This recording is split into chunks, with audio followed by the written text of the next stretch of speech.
नमस्कार दोस्तों, स्वागत है आपका द ग्राउंड रिपोर्ट में। मैं हूं समीर आत्मज मिश्र। पतंजलि विज्ञापन केस में मंगलवार को बाबा रामदेव और बालकृष्ण की सुप्रीम कोर्ट में एक बार फिर पेशी हुई, लेकिन उनके माफ़ीनामे को सुप्रीम कोर्ट ने एक बार फिर खारिज कर दिया और अब उन्हें 30 अप्रैल को दोबारा पेश होने को कहा है। ये भी कहा है कि माफ़ीनामा कायदे से छपवाना है, सिर्फ खाना पूर्ति नहीं करनी। दरअसल हुआ ये कि मंगलवार से एक दिन पहले पतंजलि ने कुछ अखबारों में माफ़ीनामे से संबंधित छोटा सा विज्ञापन दिया था, जिसे अखबारों ने कहीं किसी कोने में छाप दिया था। विज्ञापनों की यही सूची लेकर जब बाबा रामदेव और बालकृष्ण सुप्रीम कोर्ट में पहुंचे तो कोर्ट को बताने लगे कि हमने माफ़ीनामा फाइल कर दिया है। इसे 67 अखबारों में पब्लिश भी किया गया है।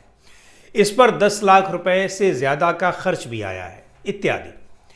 लेकिन जस्टिस हिमा कोहली ने सवाल किया कि क्या आपने ये माफ़ीनामा वैसा ही छपवाया है जैसा कि आपने विज्ञापन अखबारों में छापे थे, जिनमें आपने एलोपैथी को बेकार बताते हुए अपनी दवाओं को रामबाण बताया था। उन्होंने ये भी कहा कि इन विज्ञापनों की कटिंग लेकर हमें भेज दीजिए। ये तो ऐसे दिख रहे हैं जैसे इन्हें माइक्रोस्कोप से देखने की ज़रूरत पड़ेगी।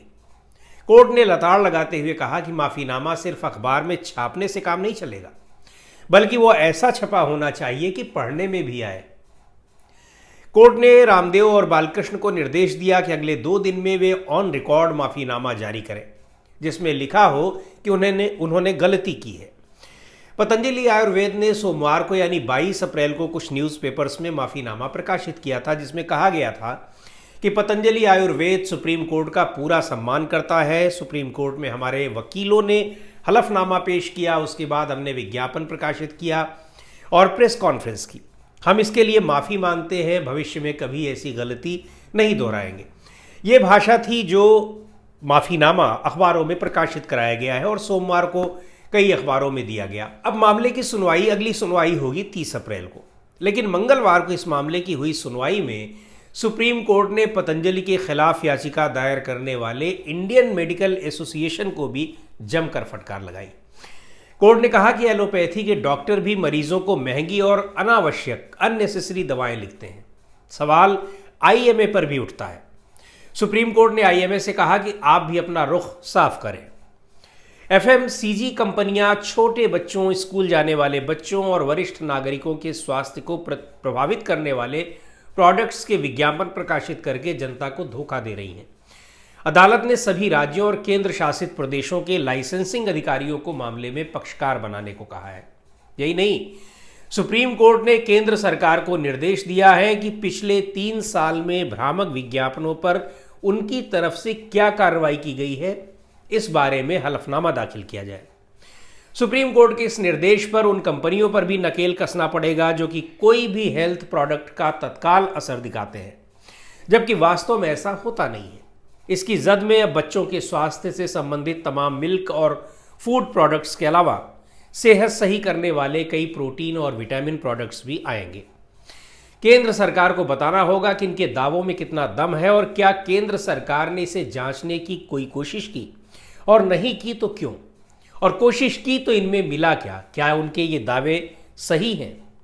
इसके अलावा इस जद में तमाम ऐसी दवाएं भी आएंगी जो कि तत्काल असर का दावा करती हैं।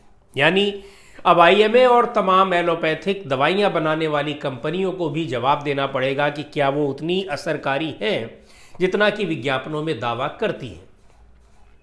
सुप्रीम कोर्ट ने साफ तौर पर कहा है कि हम बच्चों, शिशुओं, महिलाओं को देख रहे हैं और किसी को भी भ्रमित नहीं किया जा सकता। केंद्र सरकार को भी आंखें खोलनी होंगी। ये सुप्रीम कोर्ट की टिप्पणी थी। इस पूरे मामले में अब 30 अप्रैल को फिर से सुनवाई होनी है। सुनवाई में बाबा रामदेव और आचार्य बालकृष्ण को कोर्ट में हाजिर रहने को कहा गया है। इस पूरे विवाद की शुरुआत तब हुई थी जब पतंजलि ने कोरोना का इलाज करने वाली दवा कोरोनिल को लॉन्च किया था। कंपनी का दावा था कि इसके सेवन से 7 दिन में कोरोना खत्म हो जाएगा।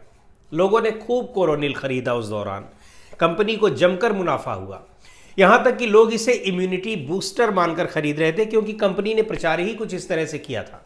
और हाँ, कंपनी ने अपने प्रचार में यह भी दावा किया था कि उसे WHO से सर्टिफिकेट मिला हुआ है।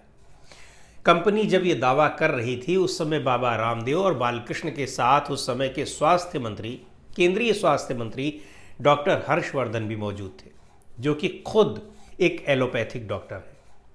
बाद में WHO ने साफ तौर पर कह दिया कि वो किसी भी दवा को प्रमाण पत्र नहीं देता। पतंजलि कंपनी और रामदेव ये दुष्प्रचार कर रहे हैं और झूठ बोल रहे हैं। अच्छा, मामला यही नहीं रुका। अब चूंकि स्वास्थ्य मंत्री से लेकर पूरी सरकार उनके साथ है, तो आत्मविश्वास बढ़ना ही था। कुछ महीनों बाद रामदेव का एक वीडियो वायरल हुआ जिसमें वो एलोपैथी का मजाक उड़ा रहे थे और कह रहे थे कि एलोपैथी एक बेवकूफ़ और दिवालिया विज्ञान है जो लाखों लोगों को की मौत के लिए जिम्मेदार है। बस इसी के बाद IMA सक्रिय हुआ। उसने रामदेव को कानूनी नोटिस भेजा, माफ़ी मांगने और बयान वापस लेने की मांग की, लेकिन रामदेव को माफ़ी मांगने की क्या ज़रूरत? उन्हें पता था कि उनका कोई क्या कर सकता है। बाद में तो उन्होंने हद ही कर दी।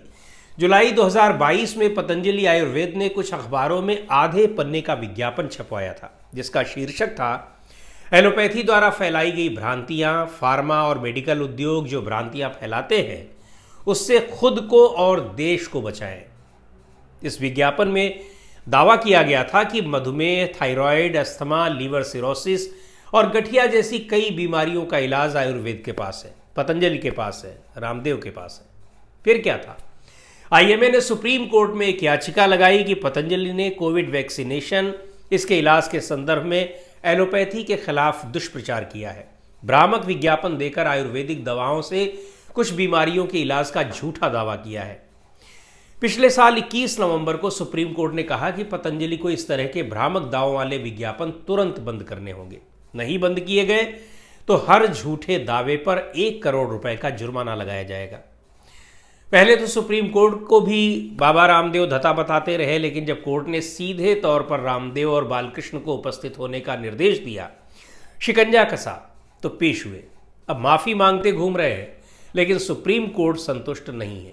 सुप्रीम कोर्ट का कहना है कि माफ़ी का साइज भी उतना ही होना चाहिए जितना कि झूठ के विज्ञापनों और दुष्प्रचार का साइज था। तो आज के इस वीडियो में इतना ही। अगले वीडियो में फिर मिलेंगे एक नए विषय, एक नए मुद्दे के साथ। द ग्राउंड रिपोर्ट के YouTube चैनल को आपने अब तक सब्सक्राइब ना किया हो तो ज़रूर कर लें।